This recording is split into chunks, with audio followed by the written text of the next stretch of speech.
I didn't think anything out of the ordinary would come from a text so early in the morning. It was just a quiet Friday until my phone lit up and stayed lit up long enough for me to notice. The message was from my daughter Camilla. "I'm going away for the weekend with my mother-in-law. We just want to close this chapter." I read it once and then again, more slowly. The second time, it didn't change. The sentence was just as strange the second time as it had been the first. I didn't call her right away.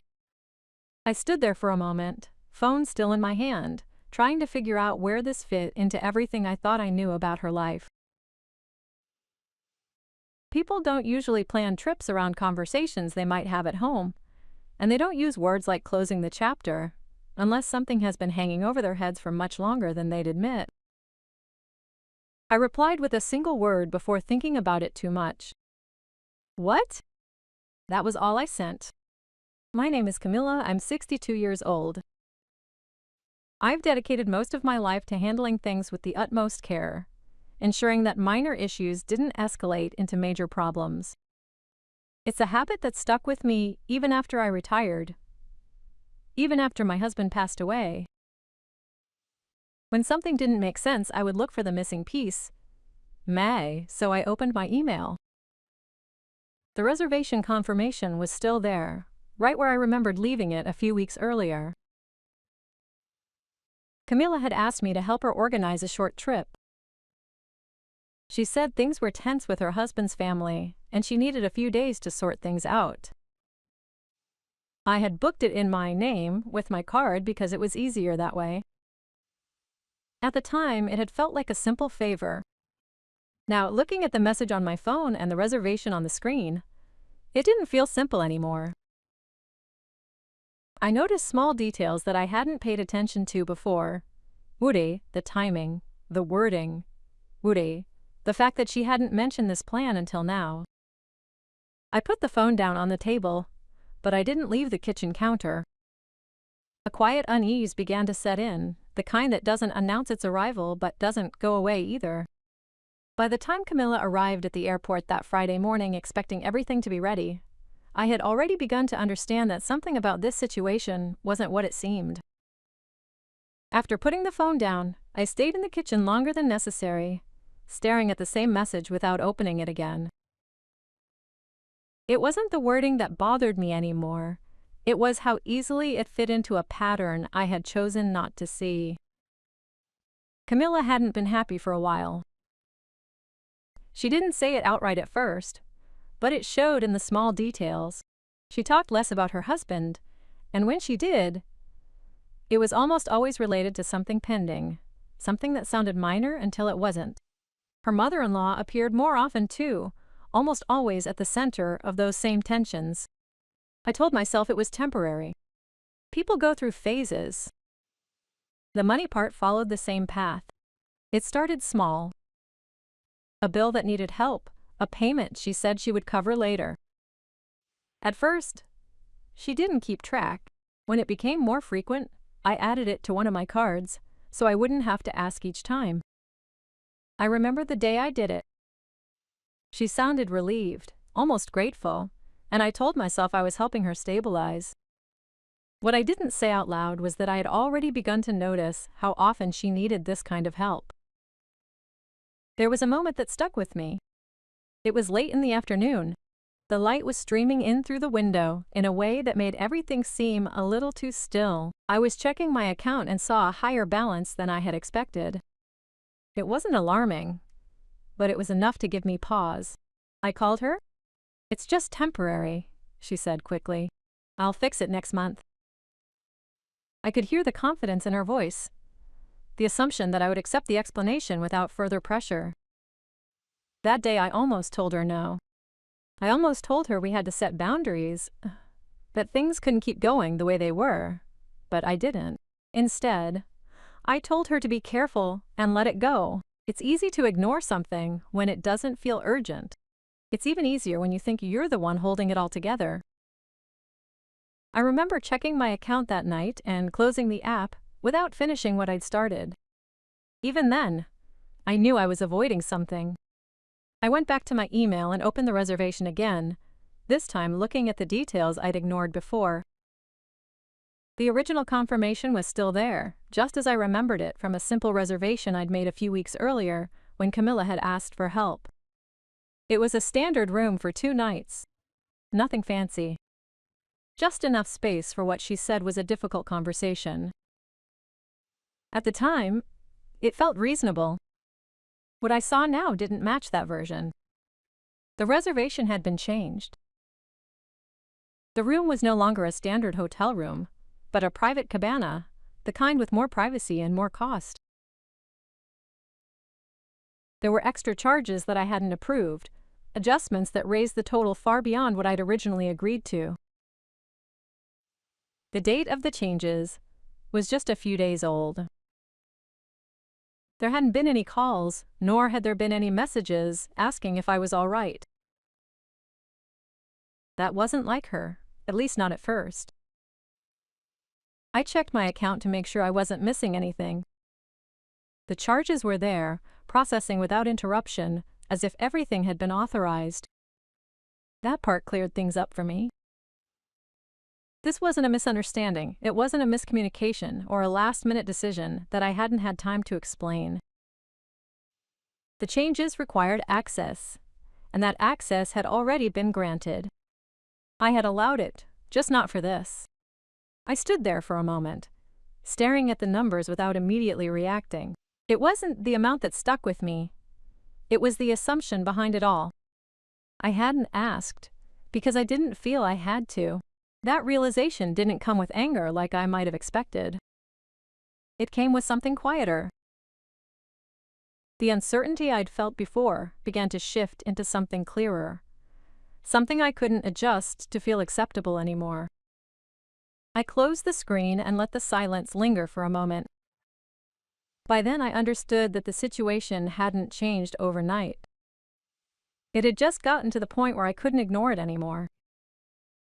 I didn't dwell on it much longer. Once something becomes clear, there's little point in dwelling on it. First, I called the rental company. The representative confirmed the reservation in my name and asked if I understood the cancellation terms. There was a fee, and part of the payment would be non-refundable. Okay, I said. Go ahead and cancel. There was a brief pause, the sound of typing on the other end, and that was it. Just like that, the cabin was no longer an option. Then I moved on to the airline. The tickets were tied to my account, so the process was straightforward, even if the outcome wasn't ideal. The agent explained that I would receive a partial credit and forfeit a portion of the cost. I understand, I said. Please cancel. I didn't argue or try to recoup the loss. The cost wasn't the issue anymore. When the call ended, I sat at the table for a moment, phone still in my hand, noticing how quiet the house felt. The refrigerator hummed softly, steady and familiar, as if nothing had changed. But something had. I thought about texting Camilla, explaining what I had done and why, but I couldn't find a reason that would make this conversation any different from all the previous ones. It would become the same pattern of her explaining, me adjusting, and nothing raw, nothing really changing underneath, so I didn't say anything. I put the phone down, got up, and went about the rest of my day as if there was nothing else to decide. And for the first time in a long time, there wasn't. My phone started ringing before I was fully awake. The sound cut through the silence in a way that felt immediate, as if something had already gone wrong and I was just reaching for it. When I reached it, Camilla's name filled the screen. There were already several missed calls, one after another, and a pile of messages waiting below. I opened them slowly. Mom, what happened to the reservation? They say it's canceled. We're at the airport. Please call me. The time on the screen read 5:47 in the morning. Earlier than I expected, but not by much. Another message came while I was still holding the phone. My mother-in-law is here. We have nowhere to go, my mother-in-law. I pictured the two of us standing near a check-in counter with our bags beside us, trying to make sense of something that no longer existed. I replied, keeping it simple. I canceled it. The phone started ringing almost immediately.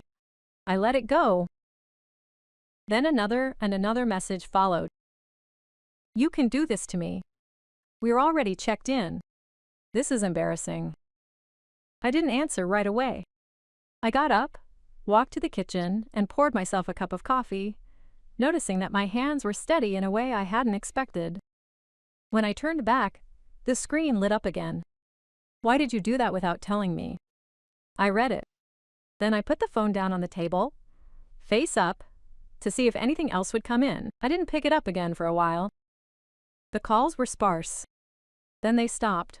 Ooh, replaced by shorter messages that no longer had the same grip as the first ones. I waited until the room felt quiet again before I responded.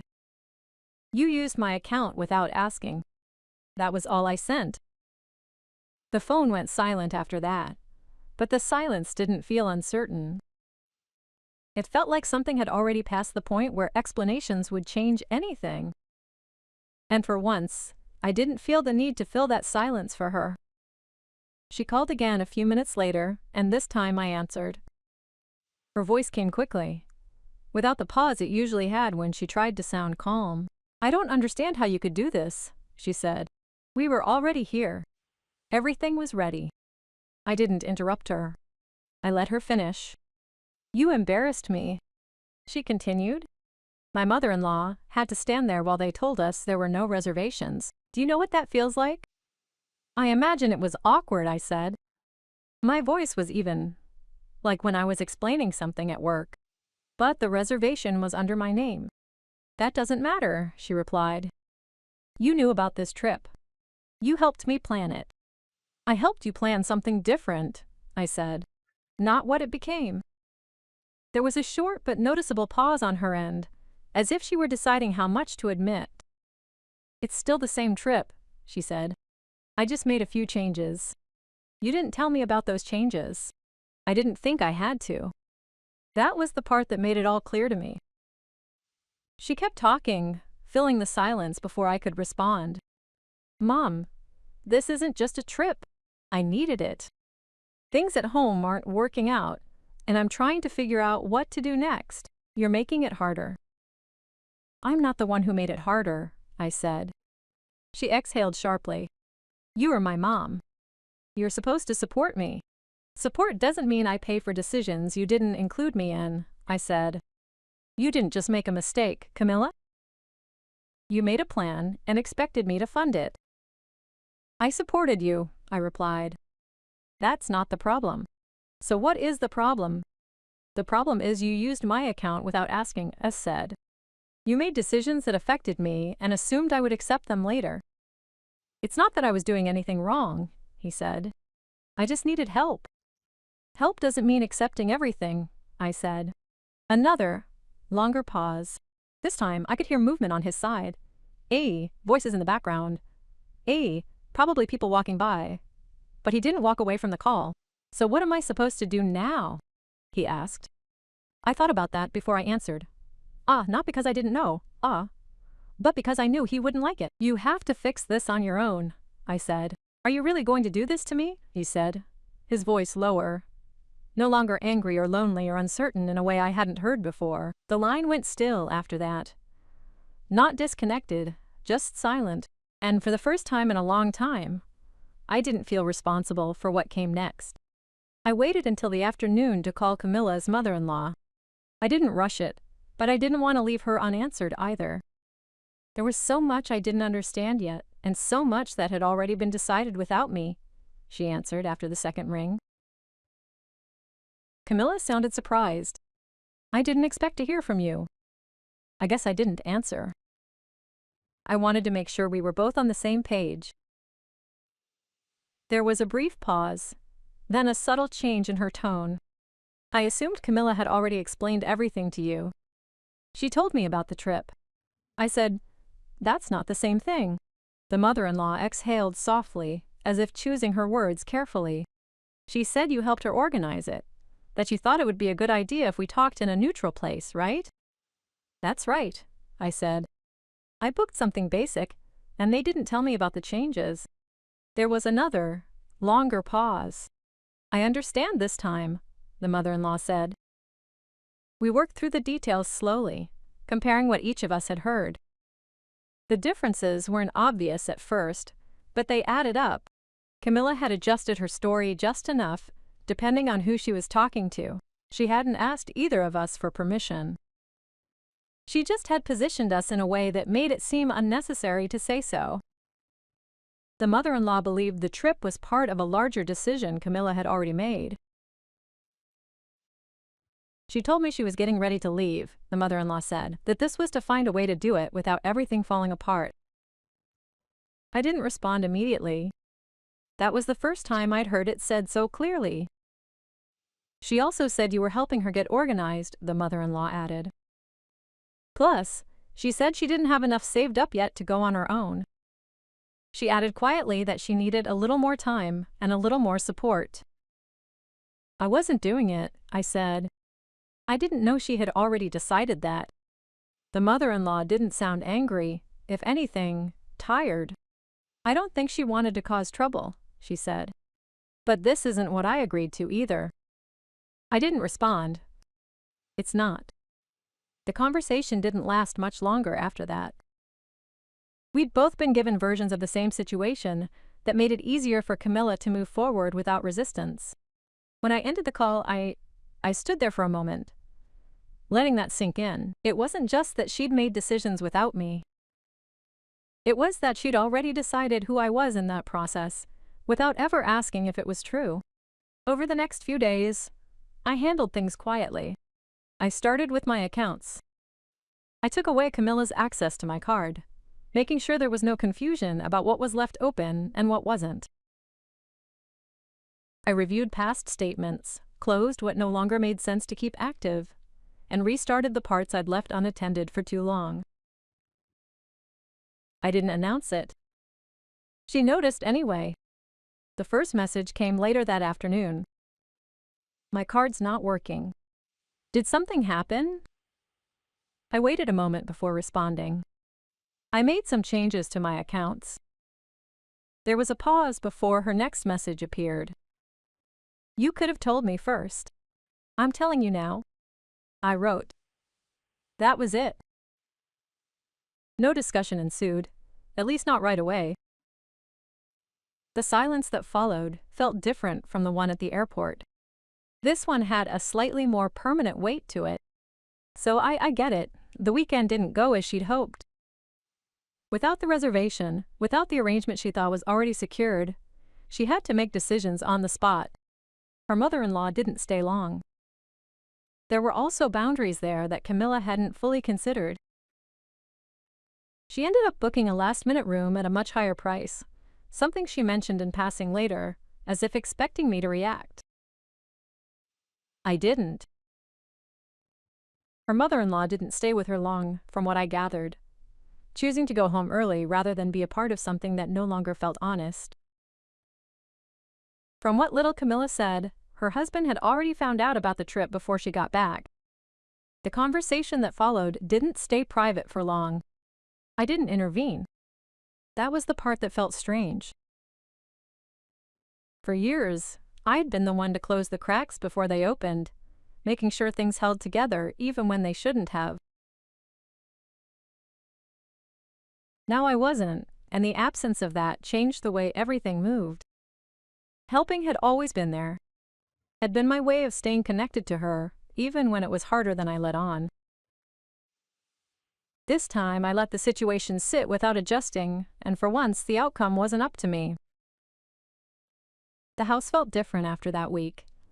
Not because anything had changed in the rooms themselves, but because I wasn't waiting anymore. The phone went silent most of the day, and when it did light up, it wasn't with urgency.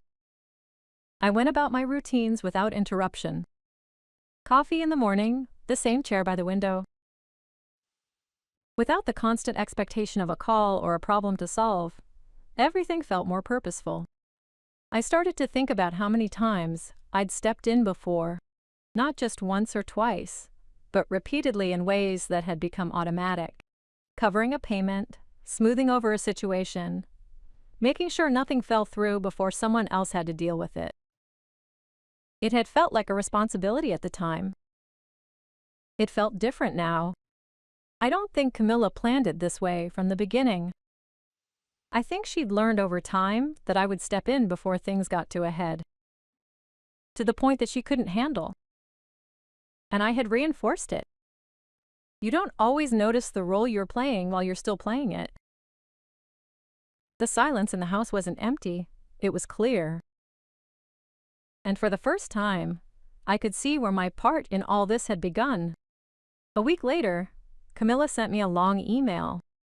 I read it slowly once, from beginning to end, without pausing. Then I put the phone down for a while before picking it up again. She said she was sorry for how things had turned out, that she hadn't wanted to put me in a difficult position.